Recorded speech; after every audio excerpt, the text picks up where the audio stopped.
Aujourd'hui, je teste une nouvelle arme que j'ajoute à mon arsenal de macro-photographie.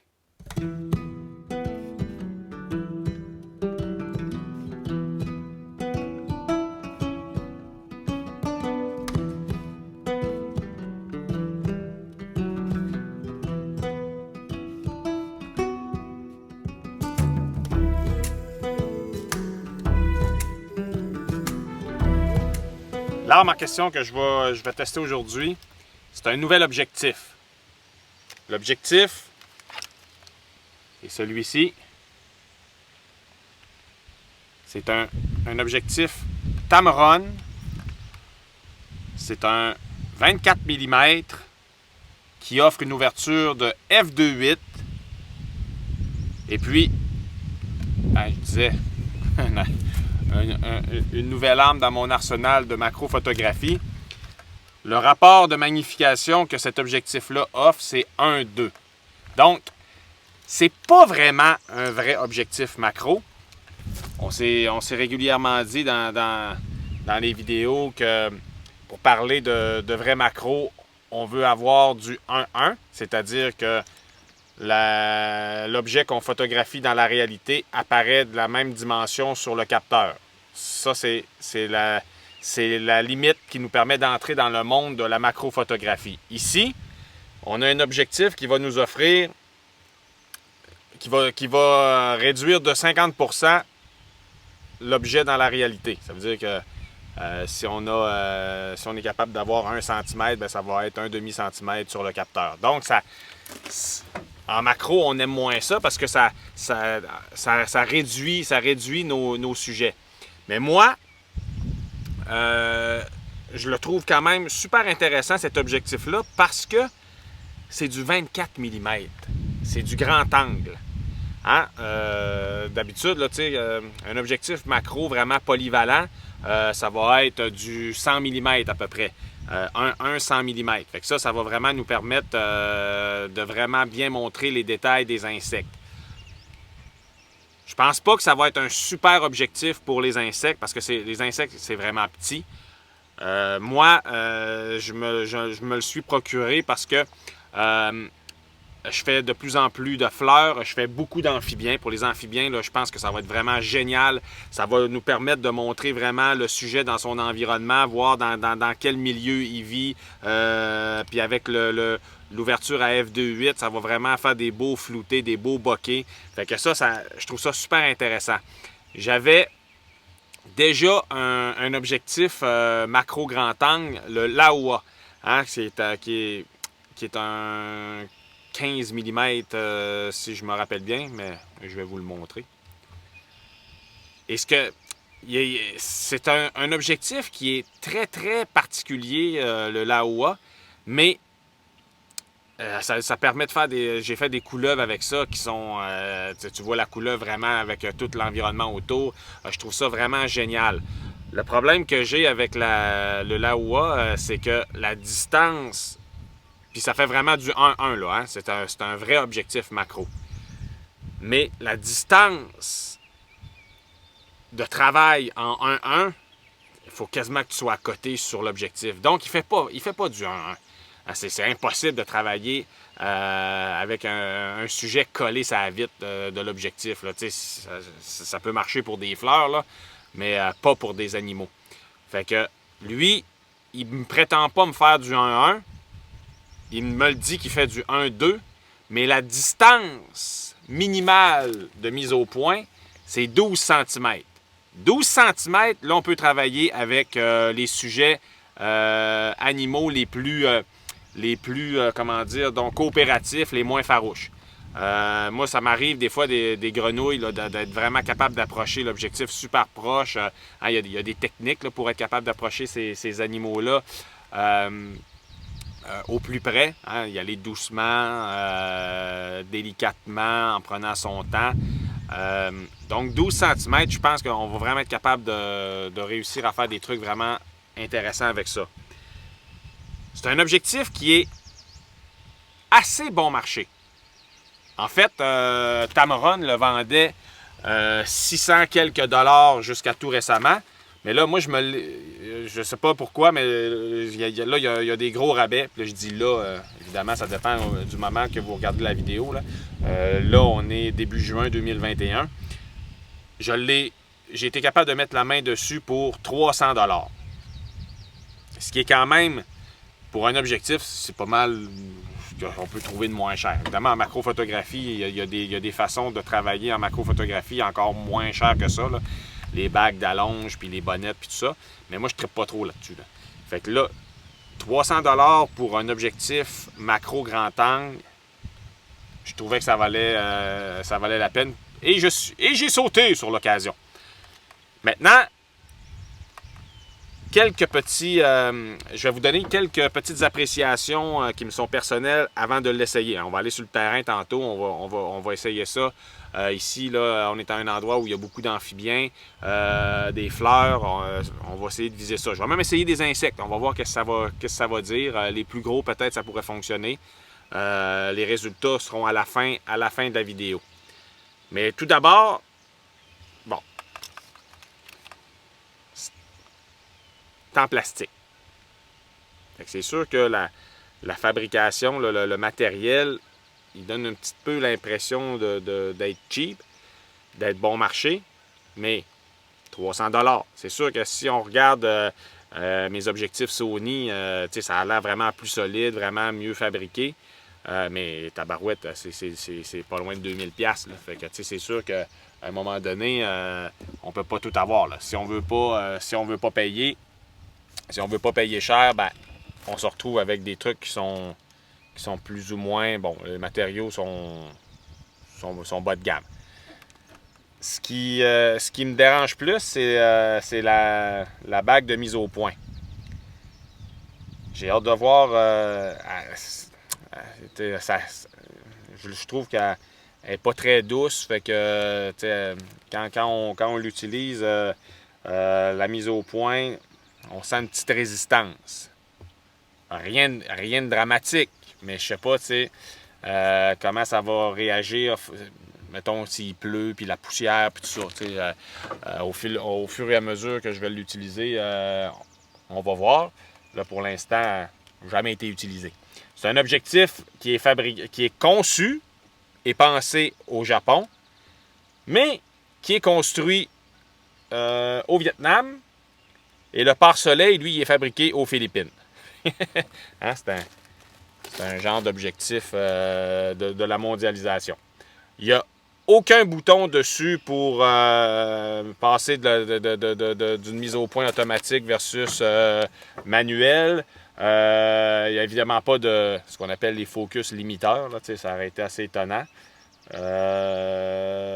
Mais c'est un objectif qui est quand même qui est automatique. Contrairement au Laowa dont je parlais tantôt, le Laowa, il ne communique pas avec le boîtier. Tout se fait manuellement.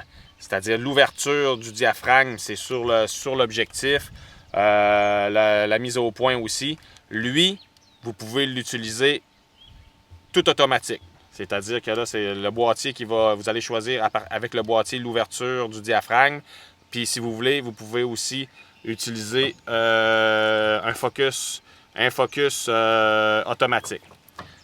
Ce qui m'amène à parler d'un petit problème déjà que j'ai noté. Si vous voulez faire du vidéo avec ça, là, je sais pas si on va être capable de bien l'entendre. Je vais enlever le capuchon protecteur.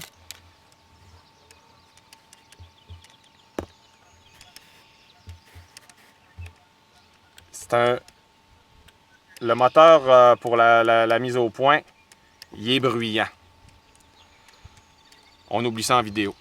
En tout cas, avec un focus automatique, là, ça va vraiment pas bien fonctionner en vidéo. Ça fait vraiment du bruit. Là. Ça, j'ai été étonné. Mais bon, encore une fois, tu payes 300$. Tu peux pas t'attendre d'avoir des performances qui sont comparables à un objectif haut de gamme. Alors voilà! C'est ce que mes premières impressions étaient celles-ci. Maintenant, on va aller jouer sur le terrain avec ça, puis on va regarder qu'est-ce qu'on va être capable d'obtenir comme résultat. C'est à suivre.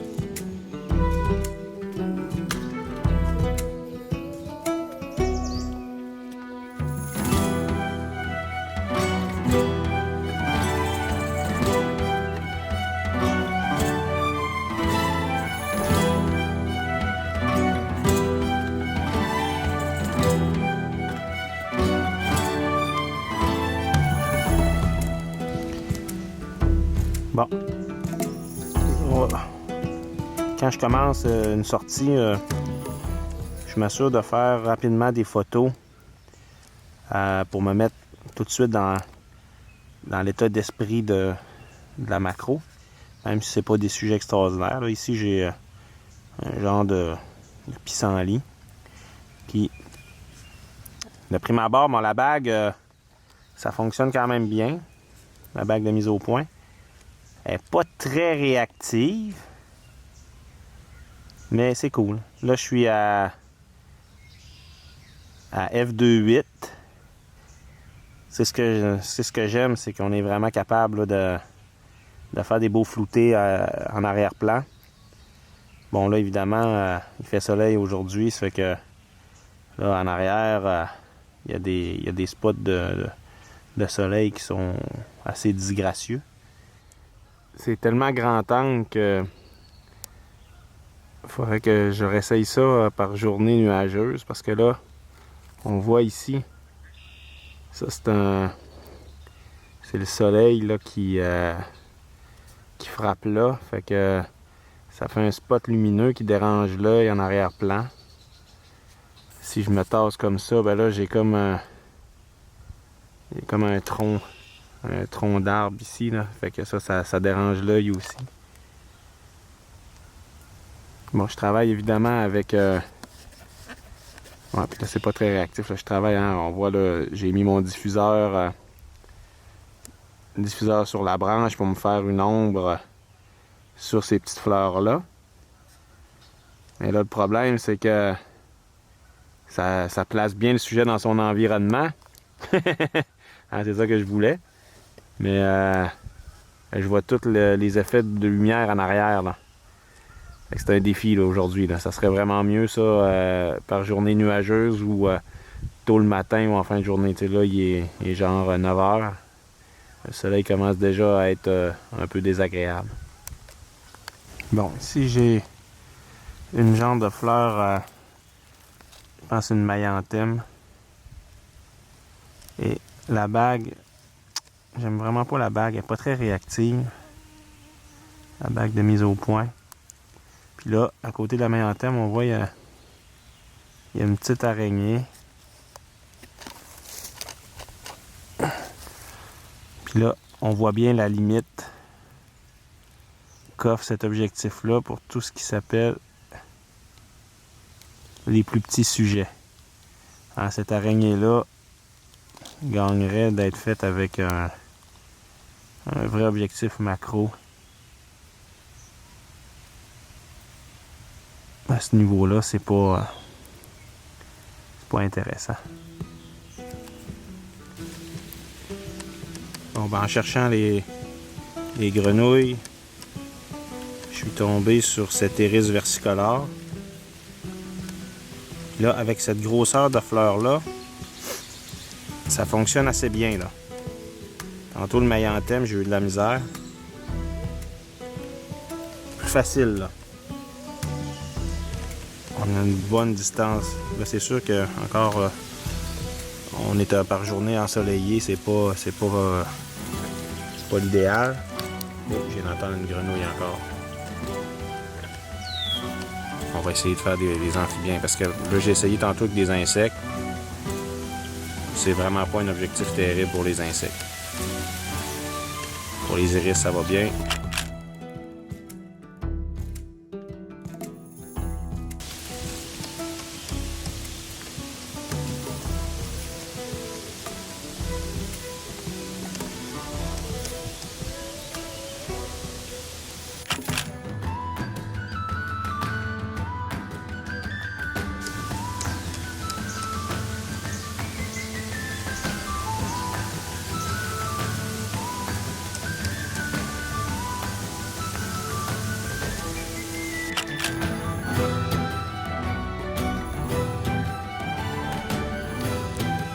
On peut vraiment faire des beaux effets, bien détacher la fleur de son environnement. Hein. Là, on voit bien que je suis vraiment en plongée. Puis on a vraiment une fleur qui se détache de l'arrière-plan. Là, j'étais à 1/125e de seconde. F2.8, ISO 320. Bon, là, il y a un peu de vent. Mais j'aime beaucoup ça, l'effet... à quel point ça nous permet d'isoler nos sujets de l'arrière-plan. Bon, là, je l'avais utilisé sur un APS-C toute la journée. Là, je l'essaye sur un full frame. On voit la différence, là, c'est encore pas mal plus difficile de bien occuper le cadre, parce qu'évidemment, hein, l'APS-C, ça donne un rapport de magnification de 1.5 par rapport au full frame. Je pense que je vais l'utiliser pour la macro. Là, je pense que ça va être plus intéressant d'utiliser cet objectif-là sur un APS-C que sur un full frame. Là, je trouve que ma fleur est quand même petite dans mon cadre.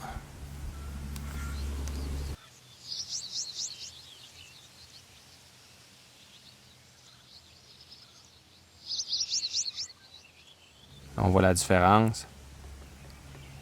Je l'ai remis sur un capteur APS-C.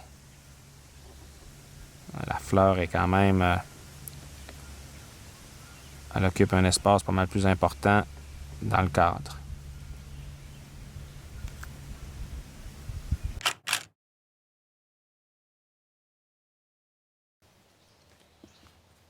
Bon, ben, ça fait maintenant quelques heures que je m'amuse avec l'objectif Tamron, le 24 mm macro 1.2. Et je suis maintenant prêt à vous faire part de mes premières impressions. Tout d'abord, l'autofocus, ça fonctionne super bien. Ça, c'est un avantage sur les autres objectifs macro, grand angle, bon, les Laowa là, qui sont complètement manuels. Alors pour les amphibiens, ça fonctionne super bien l'autofocus. Je suis content de ce que ça m'a permis là, comme approche. J'avais juste à travailler finalement avec l'écran LCD. Ça fait que j'approchais la caméra en regardant dans l'écran LCD, pas dans l'œilleton. Ça fait que c'était plus facile pour être capable là, de faire le focus que de le faire manuellement, en regardant et en essayant d'être le plus précis possible. Alors ça, c'est vraiment gros atout, gros avantage pour l'objectif Tamron 24 mm macro 1.2. La bague de mise au point, hein, dès le départ, je vous avais dit que j'avais quelques réserves par rapport à ça. Et puis, ben, ça s'est pas mal matérialisé. Elle n'est pas très réactive, la bague. Ça fonctionne, là. Ça fonctionne quand même bien, mais elle n'est pas très réactive. C'est pas la meilleure bague de mise au point que j'ai vue dans ma vie, mettons. Mais, hein, on revient au prix, 300$, ça fonctionne, fait que on peut pas vraiment demander plus. Pour ce qui est de l'utilisation qu'on peut faire de cet objectif-là, là je passe sur, je passe sur des bios, essayer de pas me tirer sur le côté pendant que je vous parle. Pour ce qui est de l'utilisation qu'on peut faire d'un tel objectif, moi, j'avais mis la main là-dessus. Dans l'optique, avec l'objectif en tête de l'utiliser pour faire des photos de fleurs. Hein, moi, j'aime beaucoup être capable d'avoir la fleur, puis avec l'arrière-plan tout flouté, avec un beau bokeh. Et je dois dire que ça fonctionne super bien. J'ai trouvé un iris versicolore tantôt. J'ai beaucoup aimé ce que j'étais capable de faire comme image avec cet objectif-là. Avec les amphibiens, bon ici aujourd'hui c'était difficile, les amphibiens, là, ils ne se laissaient pas approcher beaucoup. J'ai quand même vu une grenouille. Et sérieux, je vais avoir du fun avec ça. Là, tu es capable vraiment d'approcher l'objectif super proche de la grenouille. Puis quand tu fais ta photo, tu as encore tout l'environnement. Ça, c'est vraiment génial. Ça va m'être, je vais vraiment l'utiliser pour les amphibiens. Les reptiles aussi, là, la couleuvre rayée, souvent je suis capable d'approcher les caméras vraiment super proche de la couleuvre rayée. Évidemment, tout ce qui est sujet un peu farouche, ça va être assez compliqué avec cet objectif-là parce que pour être capable d'avoir la grenouille tantôt là, qui occupait quand même, pour qu'elle occupe bien le cadre, ben, il faut vraiment être super proche. Là.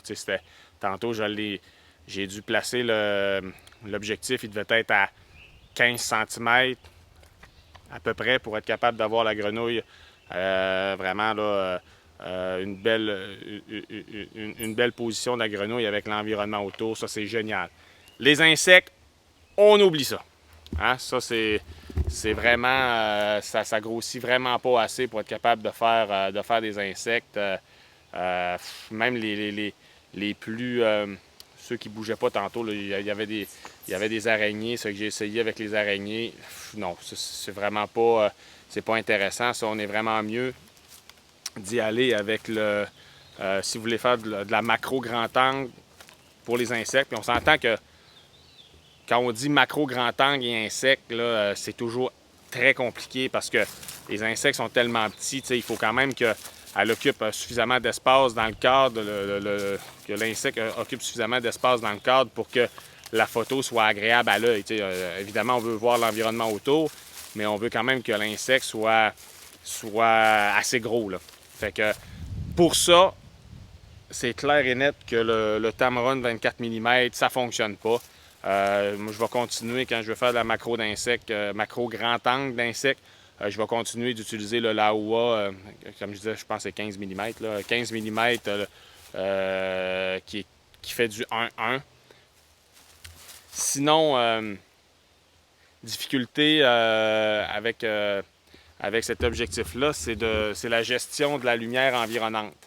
En macro, un des avantages qu'on a quand on fait de la photo macro, c'est qu'on est capable de gérer à peu près complètement la lumière sur notre scène, que ce soit avec des diffuseurs ou que ce soit avec des flashs, on est capable de contrôler la lumière. Mais là, quand on arrive avec du macro grand angle, ben là, le diffuseur, il parvient pas à faire de l'ombre sur toute la scène. Fait que si c'est une journée ensoleillée, puis en arrière-plan, on a des spots de lumière fortes, ben ça va rendre compliqué la prise de photo. T'sais, tantôt, là, je travaillais vraiment à l'ombre des arbres parce que le diffuseur, ça fonctionnait pas bien. Alors, pour utiliser ça, l'idéal, ça va être vraiment de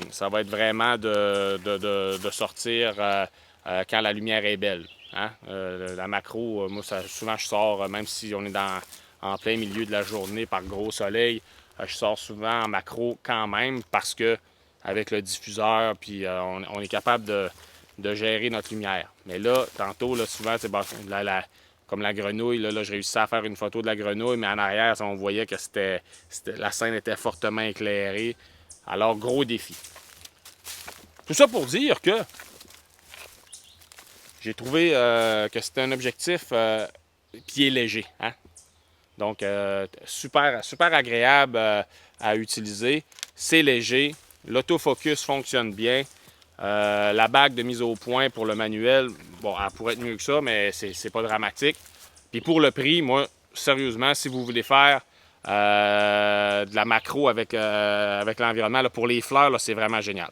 Pour les fleurs, les amphibiens dans leur contexte, génial. Fait que je le recommande pour ça. Puis moi, c'est clair et net qu'il va me servir. Il ne restera pas dans le fond du sac. Il va servir vraiment souvent. Fait que, oups, on a une petite mouche. Alors voilà, c'est ce que j'avais à dire sur le Tamron 24 mm macro 1.2. Sur ce, je vous laisse, puis je vous invite à vous abonner à ma chaîne. Je vais vous faire d'autres vidéos prochainement là, sur la macro. Là. Je suis en train de réfléchir à quelque chose sur la super macro, la macro de nuit. Alors, On se retrouve une prochaine fois. Au revoir.